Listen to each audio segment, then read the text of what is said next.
person next to you. Say God loves you and I love you too.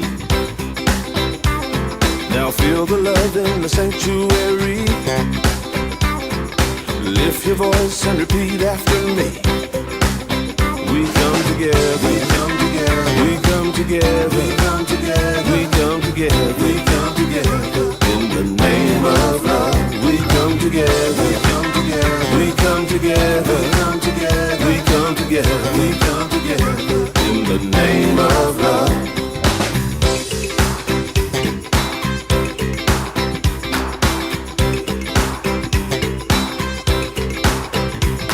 Now look at the person next to you. Say, I recognize the God in you. Feel the love in the sanctuary. Now lift your voice and repeat after me. Oh, we come together, we come together, we come together, we come together, we come together, we come together. In the name of love, we come together, we come together, we come together, we come together, we come together, we come together. In the name of love, from every walk of life, every walk of life, every creed and color, every creed and color, and kinship we unite in honor of the God in each other. Take a look at the person next to you. Say namaste, I bow to you. Feel the love in the sanctuary. Feel the love in the sanctuary. Lift your voice and repeat after me. Oh, we come together, we come together, we come together, we come together, we come together. In the name of love, we come together, we come together, we come together, we come together, we come together, we come together. In the name of love, we come together, we come together,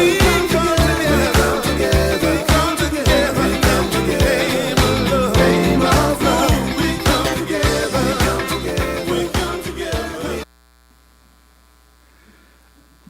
Good morning, everybody. Happy Valentine's Day Sunday to everybody, and welcome to our church. We're going to start our service off with a song in the Blue Book, number 38, Spirit Calls, number 38.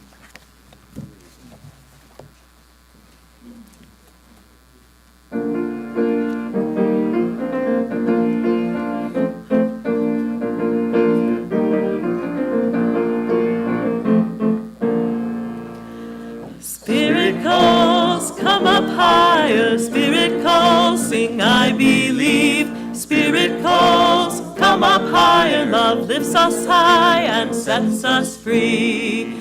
Spirit calls, come up higher. Spirit calls, sing I believe. Spirit calls, come up higher. Love lifts us high and sets us free. Sets us free. From all lack and limitation, sets us free to realize who we can be. We are made in the image and the likeness of God. Spirit calls, so stand up and believe. Spirit calls, come up higher. Spirit calls, sing I believe. Spirit calls, come up higher. Love lifts us high and sets us free. Spirit calls, come up higher. Spirit calls, sing I believe. Spirit calls, come up higher. Love lifts us high and sets us free. Thank you, Charnel and Alyssa.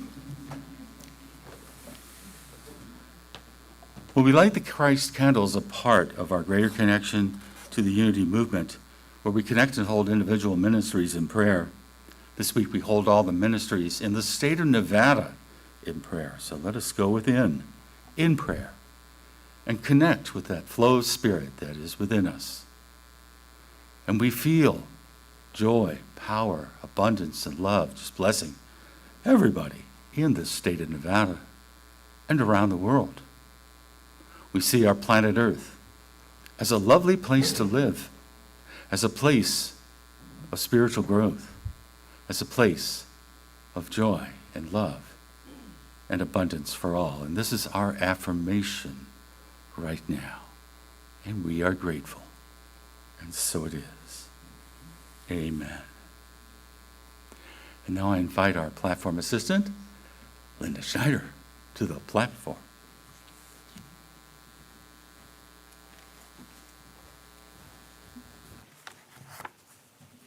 Good morning. All right. Oh, you gonna put that under? You want me higher? Well, Lift up higher. Okay. All right. We are so glad you are here. We extend a special welcome to those of you visiting today for the first time. On your way in today, you should have received a welcome packet, and we also have a gift for you. Please see one of our greeters after today's service. Unity is a worldwide spiritual movement. We are an inclusive community, and we welcome all people. All right, we have lots of announcements today. Starting this Wednesday, Reverend Alden will be facilitating a 6-week course for Lenten, starting February 18th through March 25th, on Wednesdays from 1 to 2 p.m. In order to get on the road to becoming spiritually free, successful, happy, healthy, prosperous, and fully functional, we must lighten our load of negative baggage. The result will be a lifting up of our awareness from our previous experience of mental, emotional baggage into our natural state of spiritual freedom. The class is based on the Unity booklet, Release and Reimagine Lent 2026, which is available free of charge in the bookstore. So out in our foyer, over to this way, there's a table there, and you can pick one up. Join us for Unity's open mic music event happening this Saturday, February 21st. Reception following with refreshments. Childcare will be provided. Love offerings accepted. To participate, connect with Reverend Alden or reach out to the office. Reiki treatments will be offered after the service today in the Reiki room. Use the sign-up sheet located in the foyer or ask any one of our Reiki practitioners wearing an orange lanyard to receive a free 12 to 15-minute treatment. If you're number 1 and number 2 on the sign-up sheet, go to the Reiki room after the service to begin your treatment. Other participants, please continue to enjoy fellowship in Margaret Kane Hall until you are called by one of the practitioners. The 9 a.m. spiritually speaking class on Sundays is currently studying the book Hell in the Hallway, Light at the Door. I think us platform people just love to read that. By Ellen Davenport. Books are available in our bookstore. Pick yours up, read a few chapters, and join us. Everyone is invited to join us for our new Mindful Monday Peace Circle on Mondays from 3 to 4. We will gather in the youth room and on Zoom to take a collective breath and a deep exhale of renewal, connecting with one another in loving kindness to bring more peace to our world. And I say amen. Wednesday at 5:30, Karen Kelly will lead the gathering meditation via Zoom, creating a sacred space for quiet, introspective meditation. You are invited to participate in the monthly drumming circle with Dave Tell on Thursday, February 19th at 6 p.m. held in Margaret Kane Hall. And then next Sunday, February 22nd, there will be a community meals planning meeting after the service in the meditation board meeting room.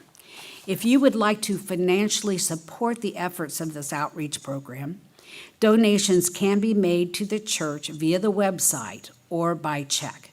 Please note on your donation that it is for the community meals.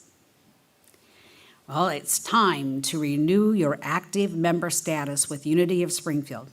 Members, please check your email inbox for renewal instructions and complete the online form by February 26th. The renewal form also includes opt-ins for our 2026 church directory and text message updates. Non-members, if you'd like to be in the directory, please check your email for the opt-in link. New to Unity? Welcome. Please contact the office to be added. And need help? If you can't find the email or are unable to fill out the form online, contact the office.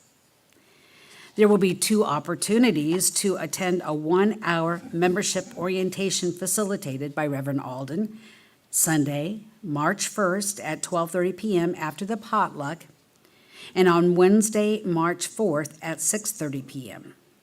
This class is required by all who wish to become voting members of Unity of Springfield and will cover Unity's 5 essential teachings, history of the Unity movement, history of Unity of Springfield, and service opportunities within the spiritual community. Registration is required. Sign up either in the lobby or Margaret Kane Hall. Emails are sent out weekly that have information on current happenings and how to join in events. To sign up for our emails, ask a greeter for a yellow card to fill out or visit our website to subscribe. Also, check out our website for up-to-date information at unityofspringfieldil.org. Phew. All right, we are a happening place around here. Okay. We would like to give a special thanks to Tina Loafman for managing the Unity of Springfield bookstore. Yay, Tina. Everybody else. All right. Creating our lives and our world through the thoughts and beliefs we hold in mind is a spiritual principle we practice at Unity of Springfield. We also know this truth together. There is only one presence and one power in the universe and in my life, God, the source of all good. And our vision statement together, a world powerfully transformed through the growing movement of shared spiritual awakening. And our mission statement together, we recognize God is love, individualized in all people. Therefore, we provide a positive environment for spiritual growth that empowers all to be God's love in the world. And our youth and family ministry affirmation together. Our youth and family ministry empowers the next generation with loving kindness and acceptance, creating a safe, sacred space for children, teens, and young adults to explore, discover, and experience spirituality. And now, Tim Hennebree will read today's daily word.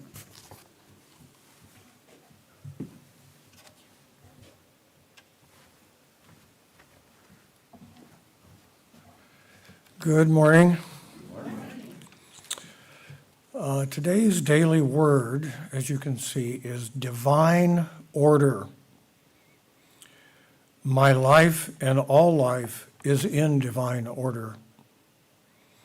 When I encounter delays and setbacks, or the world is changing in ways I find unsettling, my life may feel chaotic and even out of control. Even though I know divine order underlies all things, it doesn't always feel that way. I remind myself that order is a spiritual truth, always present. I don't need to pray for it or even work toward it. I only need to affirm it and trust it is unfolding, especially when I see no evidence of it. I pray not to invoke divine order, but to bolster my awareness of it. I affirm divine order and feel comforted and assured of God's presence in and through all things. As I return my attention to the world around me, I discover evidence of order everywhere I look. He said to his disciples, "Therefore I tell you, do not worry about your life, what you will eat, or about your body, what you will wear." Luke 12:22. And please join me in the affirmation. My life and all life is in divine order. And before we hear today's meditation and message from Reverend Alden, he will be providing us with special music.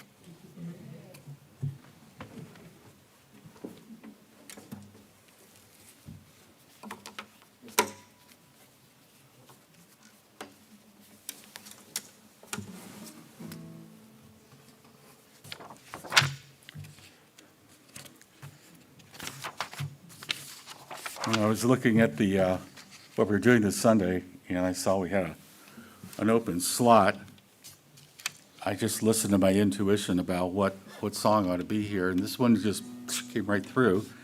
It's one that some of you might know, and join me on the chorus if you want to.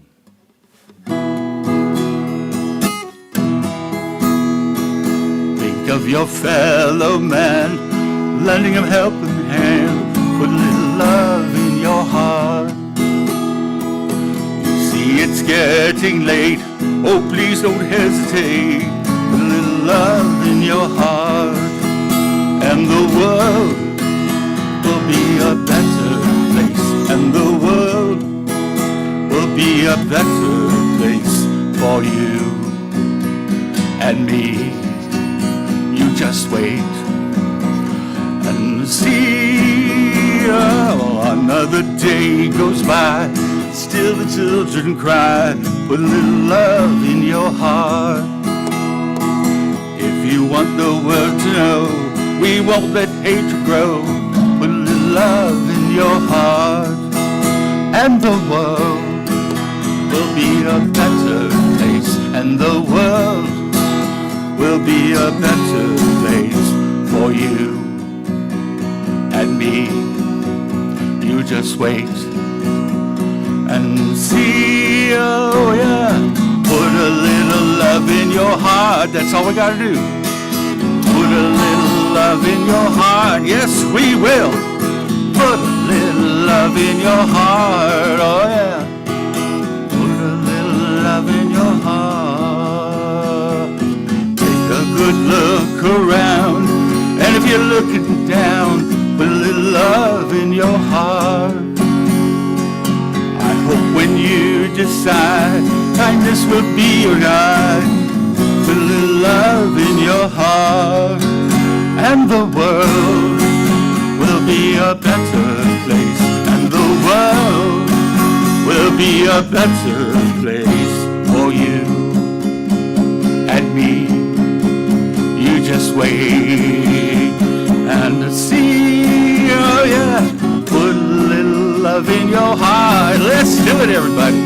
Put a little love in your heart, yes we will. Put a little love in your heart, oh yeah. Put a little love in your heart.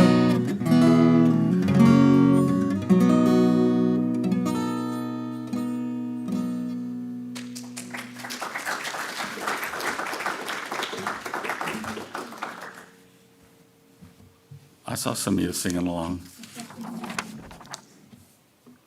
Well, now is our time to set aside our busy lives for just a little while as we go into a time of meditation and inner and energizing reflection and openness. Today is my peaceful day. We've heard that message echoed across our country by a group of men who walked for peace. And right now is our peaceful moment. And if we're feeling a disturbance, if we're feeling a little down, de-energized, a little lost, Well, it's time for us to come home to that spiritual center within us. And we begin that process by just closing our eyes, setting aside the cares and affairs and obligations of our lives, and opening our inner eyes, our hearts, our whole being to the beauty, to the energy, to the power, to the presence of spirit within.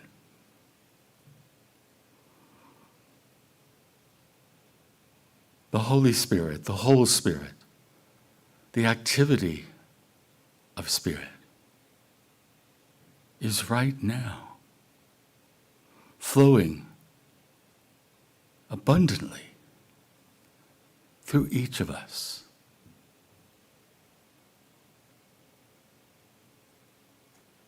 And all we have to do to experience this is to feel, to extend our intention, to be open to a presence and power and energy of what lies behind our lives. It's not something we so much think about as we feel and sense with an inner perception. And we can, through the power of our imagination, imagine such an energy, such a power within us, a light shining from our hearts with a radiance as powerful as the sun.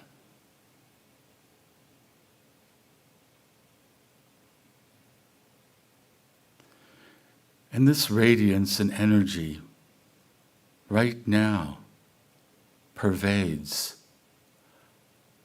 our bodies, our minds, our emotions, this place, and wherever you are experiencing this moment in time.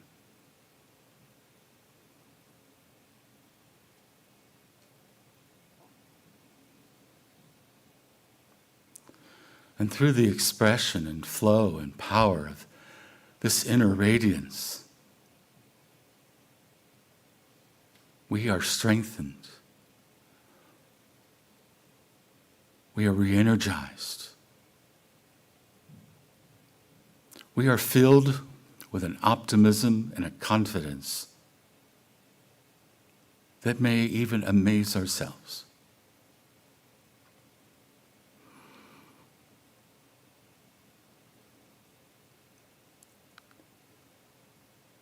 When the skies of our lives are dark and gloomy and overcast, beneath it all is a light that shines brightly, a light that guides and directs our steps forward toward the good that lies before us, toward the good that we may not have expected, but suddenly shows up. And for us to see that good, that blessing, that opportunity, that's something, we have to create space for that in our consciousness, in our hearts, so that we can accept the good that does show up, so we can see the good that does show up, and does regardless of everything else going on in the world. And as we begin to do this, we model this consciousness for everybody else. We are having an impact of a positive nature in our world.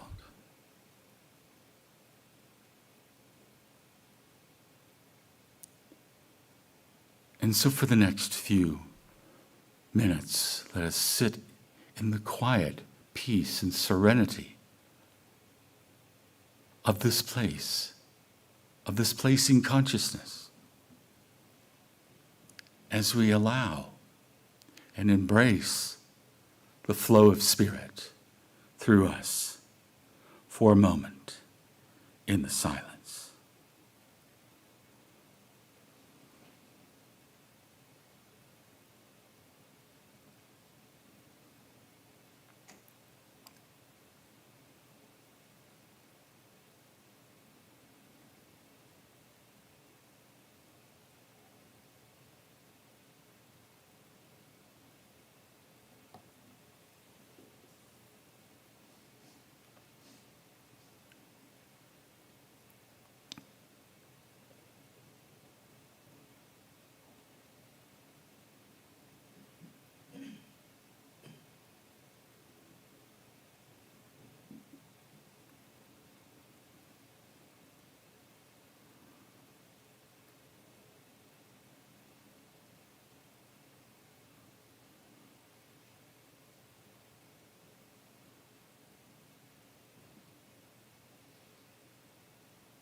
And from this place of calmness and stillness within each of us, we gradually move forward in our lives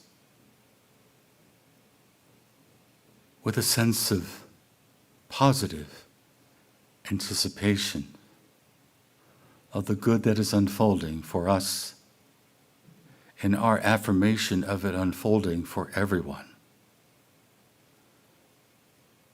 And for this opportunity we've had to sit quietly and to feel our connection with Spirit, our oneness, we are grateful and give thanks in the name and through the power and through the nature of the Christ presence within us all.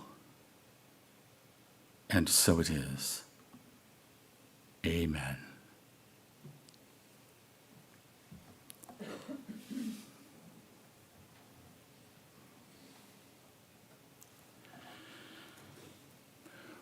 I want to thank everybody that makes this service possible, to Charnel and Alyssa for playing and singing songs.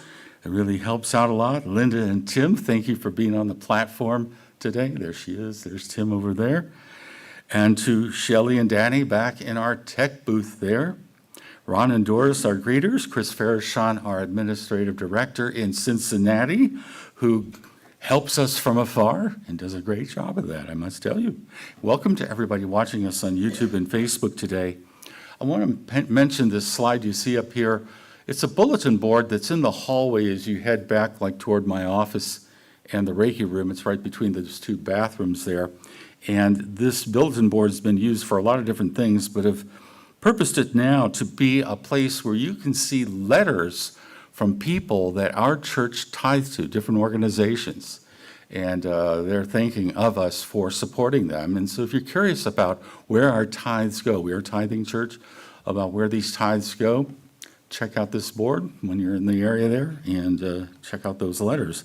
Now we are continuing with our series that we started just last week on wisdom of women in the Bible, and we're going to be letting them speak to us today to learn from their experiences, from their wisdom, and to metaphysically see what do they represent in us, in our lives, in our consciousness, and who they were as human beings.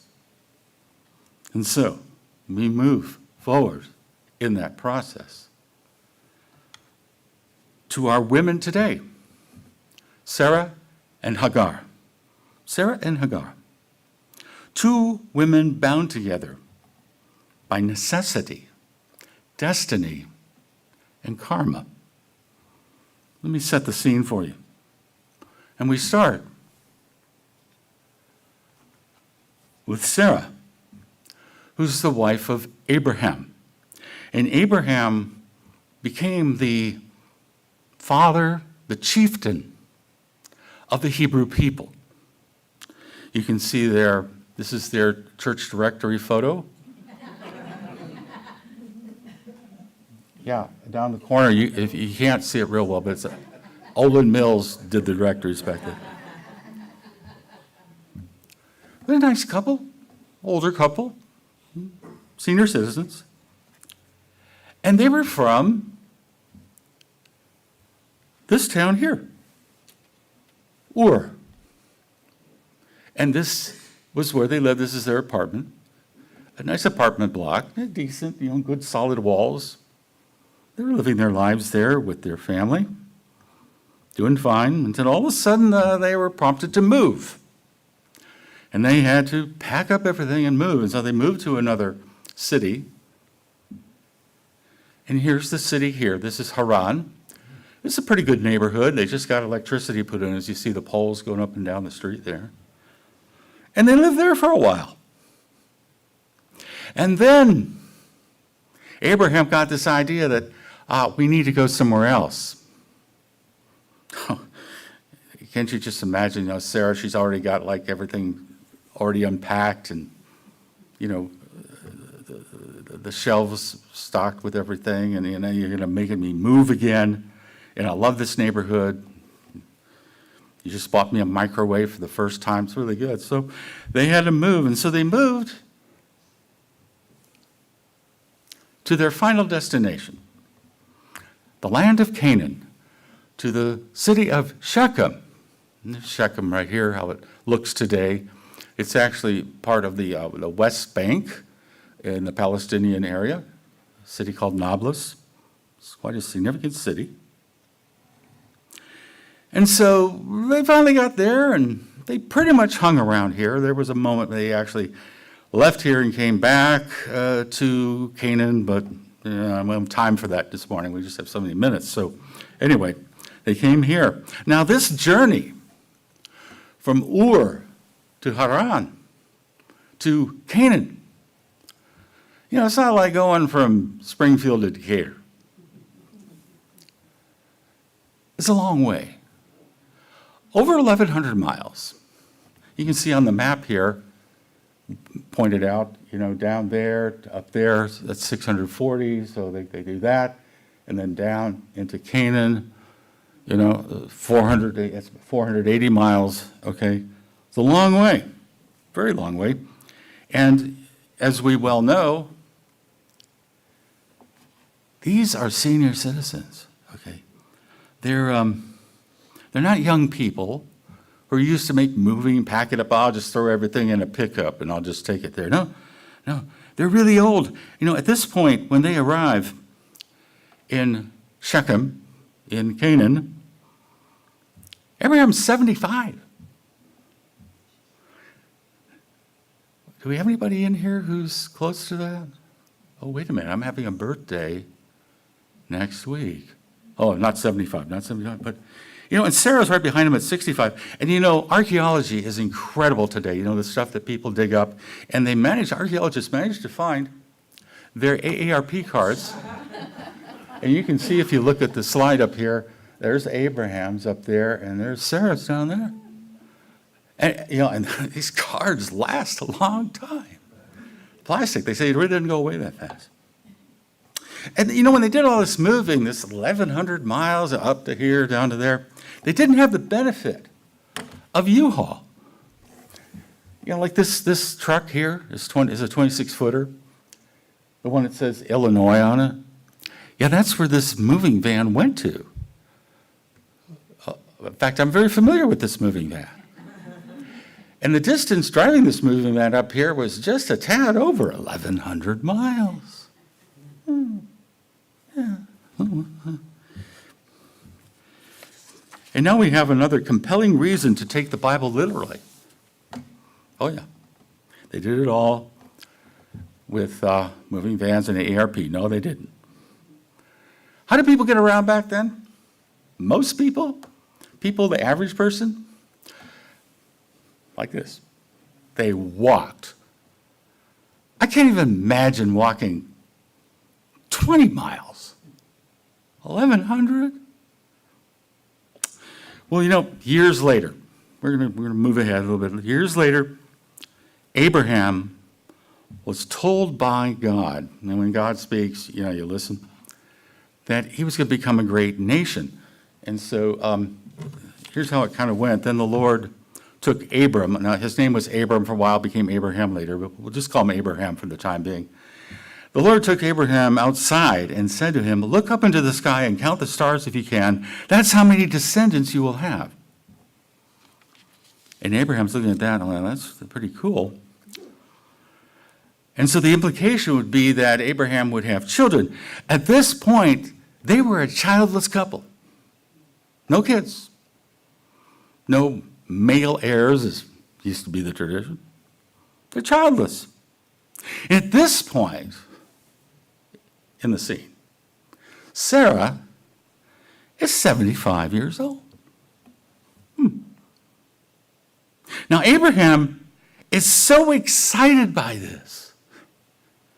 He's so worked up that instead of walking back to tell his wife about the news of having descendants, he calls her on his mobile phone.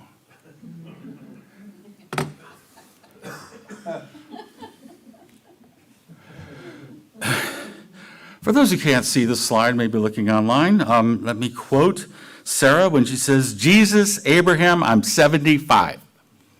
I don't know where she got that Jesus thing from, but yeah, the idea.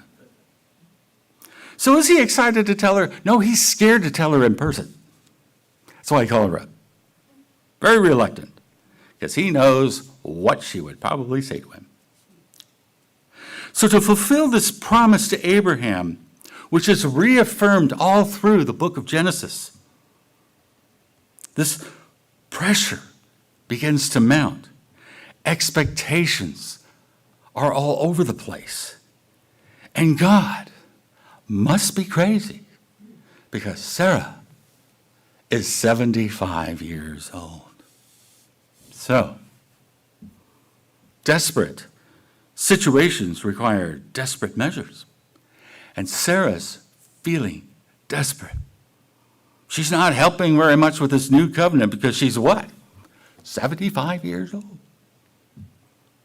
And Sarah realizes, hey, wait a minute, I got an idea. She has a maid, a slave, an Egyptian woman named Hagar. And we read, now Sarah, Abraham's wife, had not been able to bear children for him, but she had an Egyptian servant named Hagar. So Sarah said to Abraham, the Lord has prevented me from having children. Go sleep with my servant. Perhaps I can have children through her. And Abraham agreed with Sarah's proposal. So Sarah, Abraham's wife, took Hagar, the Egyptian servant, and gave her to Abraham as a wife. So Abraham had sexual relations with Hagar, and she became pregnant. But when Hagar knew she was pregnant, she began to treat her mistress, Sarah, with contempt. So Sarah is very impatient. And so she resorts to something unusual, and we can call it the Hagar solution. And so Hagar is just doing what she's told. Remember, she's a slave. not free. Not free to make her own decisions. She has to do what she's told to do. And Abraham has to do what he's told to do. So he's kind of a slave in a sense. And the situation turns ugly. And Sarah really didn't even like the outcome, even though it was her idea. And Hagar eventually ran away. We pick up the scene. And the angel of the Lord found Hagar by a spring of water in the wilderness along the road to Shur. And the angel said to her, Hagar, Sarah's servant, where have you come from and where are you going? Well, I'm running away from my mistress, Sarah, she replied. Well, the angel of the Lord said to her, return to your mistress and submit to her authority. And then he added, I will give you more descendants than you can count. Boy, everybody's getting descendants here. And the angel also said, you are now pregnant and will give birth to a son, and you are to name him Ishmael, which means God hears. For the Lord has heard your cry of distress. So we wonder what's going on here. What's happening? Will Ishmael be the answer to this whole descendants thing? Well, Abraham gets the word from God a little later on. You know, Abraham's been getting to know Ishmael, but now Ishmael's like about 13 years old. But then he's told, that's not the solution. You're going to have another son. And that son's name is going to be Isaac. And that son's going to come from Sarah. Who's not exactly young at this point. Wasn't even young before. There was a time when Sarah was young, but that was back in Ur. Remember Ur, the old apartment block, you know, the neighbor? Abraham at this point is 99 years old. Sarah is 89 years old.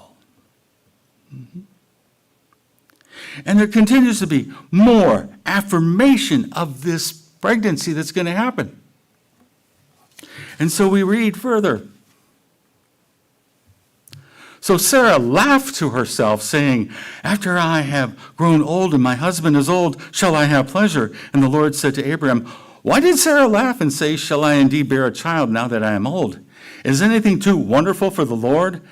At the set time I will return to you in due season, and Sarah shall have a son. But Sarah denied, saying, I did not laugh, for she was afraid. And he said, oh yes, you did laugh. Okay, she laughed. Why did she laugh? She's 89 years old. And she's told she's going to have a kid.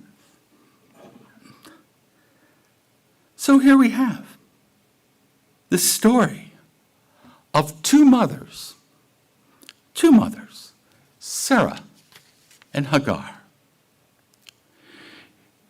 You know, one of the ways to come to understand this woman in a metaphysical sense, this allegory of Sarah and Hagar, is what they represent to us today. Yeah. You see, eventually, Hagar had to leave with her son and left and moved on. And we read here, God was with the boy, and he grew up, and he lived in the wilderness and became an expert with a bow, and he lived in the wilderness of Paran, and his mother got a wife for him from the land of Egypt.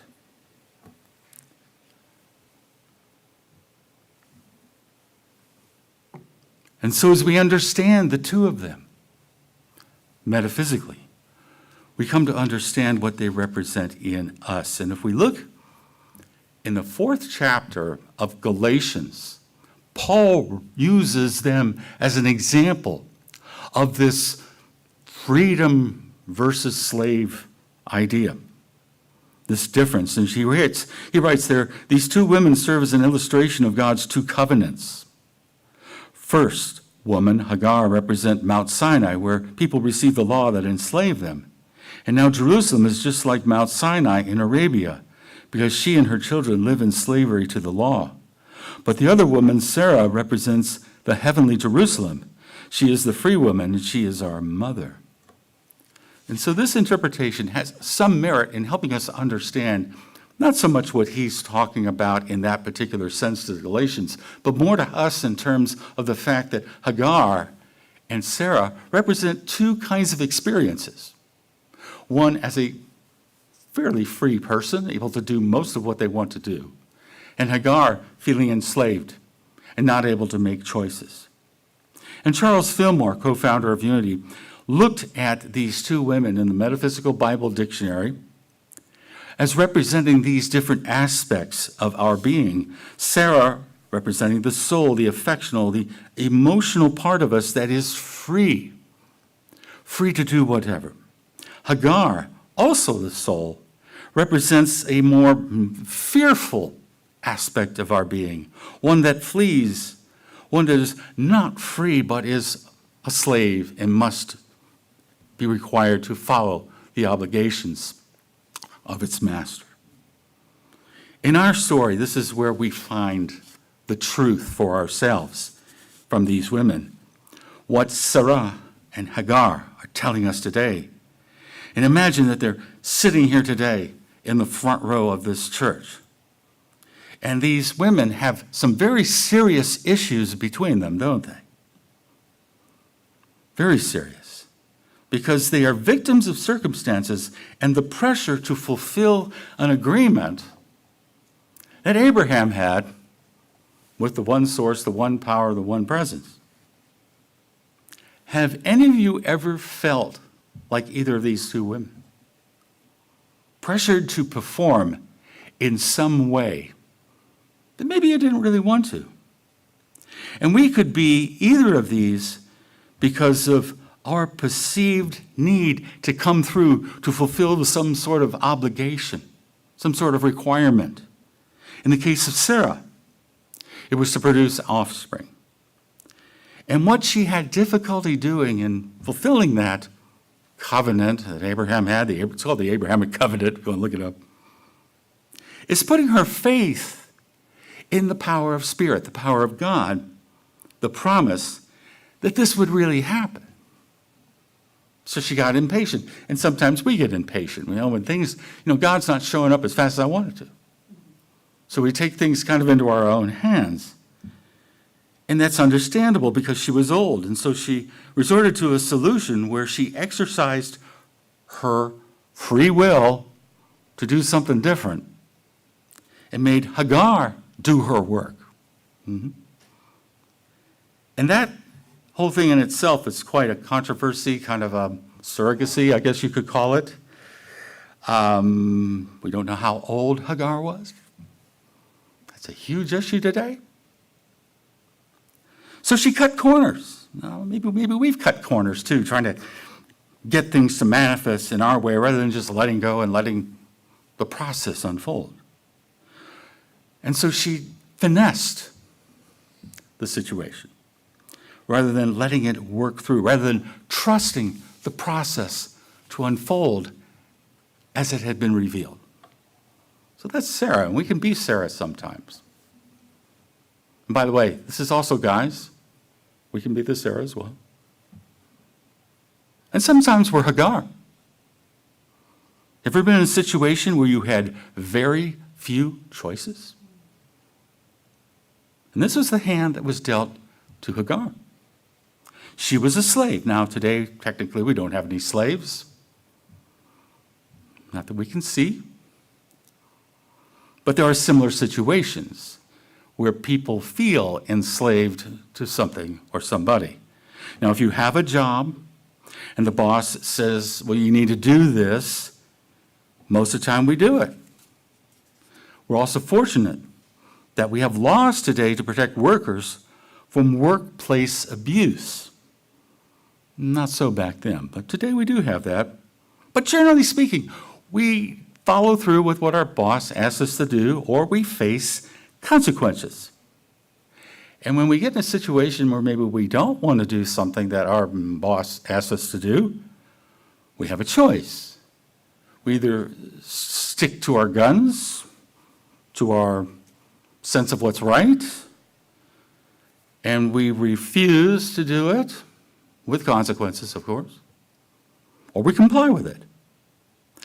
Hagar complied, but she didn't like it. She didn't like what her boss asked her to do. She even ran away, just to get away from it all. Sometimes we feel like getting away from it all, don't we? But she was guided by an angel, and when angels show up in the Bible, this is a message. Angels are messengers. They represent that. And sometimes we get the message, hey, Alden, hey, Donna, whoever, you need to go back and face this situation. And we sometimes even get an affirmation like she did, well, you know, you're going to have descendants of your own. It's going to work out for you, Hagar. And as unfair as the situations we find ourselves in, sometimes there is good that comes from it. Sarah and Hagar were mothers of two nations. Father, Abraham. Father, also called Abraham. Mothers, Sarah, Hagar. And then we have the offspring, the descendants of Sarah through Isaac, the Jewish people, the Hebrew people, and through Hagar and Ishmael, Islam, Muslims. Great peoples. Not just one, but two, from the same father and two mothers. And so Jews trace their lineage to Abraham through Isaac and Sarah. Muslims trace their lineage to Abraham, as it's called in Arabic, through Ishmael and Hagar. And Ishmael is even considered in the direct line to the prophet Muhammad. And so we can see this enmity of Sarah and Hagar played out today in the politics and experiences of today. The Israeli-Palestinian conflict. It's been going on for a very, very, very long time. And both lines have covenants. We just read them from the book of Genesis. Jews claiming their inheritance through Abraham, Muslims through Abraham. Same father. And I keep thinking, how's that working for everybody? Maybe there needs to be a new covenant, a new agreement, a new understanding, a new consciousness that will unfold in Palestine, in Canaan, in Shechem, in Gaza, in Israel, in the Middle East, in the world. A new arrangement where the sons and daughters of Abraham and Abraham stand side by side. And maybe it takes, unfortunately, a tragedy like we've seen in Israel and Gaza, for people to wake up and go, hey, maybe we need something new here. We need something better to unfold. Where we can work side by side to help one another rather than fight one another. Yeah. I want to finish my talk with a song. I'm going to read it first, so we're going to need the volume up here.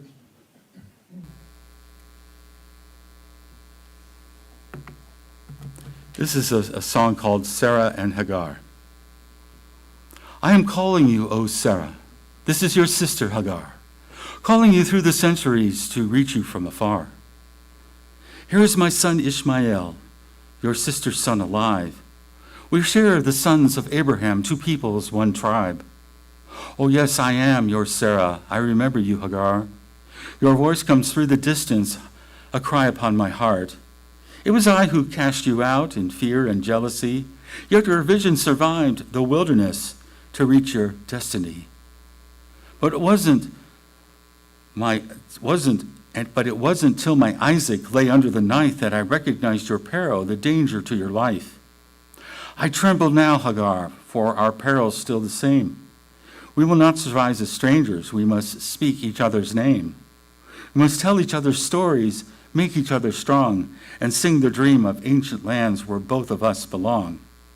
We must hear the prayers where spirit was first sown, that all of our children may call this land their home. I'm calling you, oh Sarah, this is your sister Hagar, calling through the centuries to reach you from afar. Here's my son Ishmael, your sister's son alive. We share the sons of Abraham, two peoples, one tribe. Oh, yes, I am your Sarah. I remember you, Hagar. Your voice comes through the distance, a cry upon my heart. It was I who cast you out in fear and jealousy, yet your vision survived the wilderness to reach your destiny. But it wasn't till my Isaac lay under the knife that I recognized your peril, the danger to your life. I tremble now, Hagar, our peril's still the same. We will not survive as strangers. We must speak each other's names. We must tell each other stories, make each other strong, and sing the dream of ancient lands where both of us belong. Oh, let us hear the prayers where spirit first was sown, that all of our children may call this land their home. Yes, let us hear the prayers where spirit first was sown, that all of our children may call this land their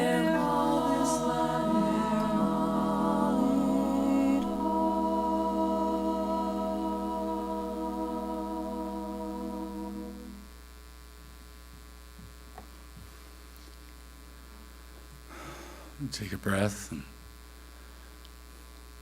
just appreciate the prayer that song is. And imagine it unfolding and manifesting.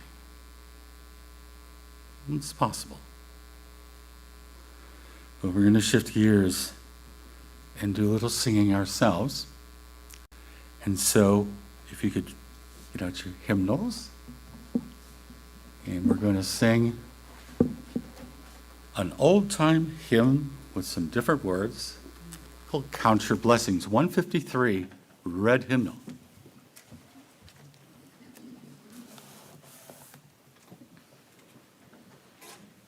When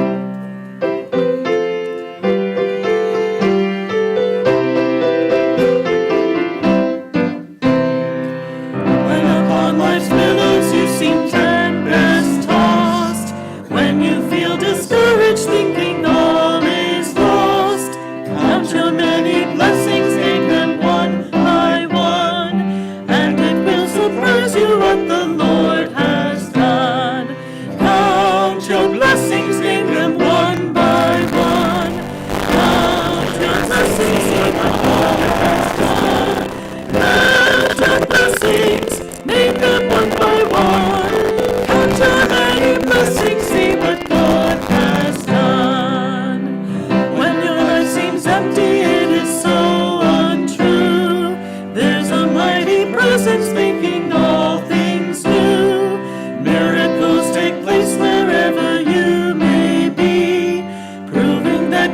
love is with you constantly.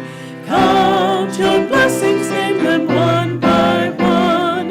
Count your blessings, see what God has done. Count your blessings, name them one by one. Count your many blessings, see what God has done.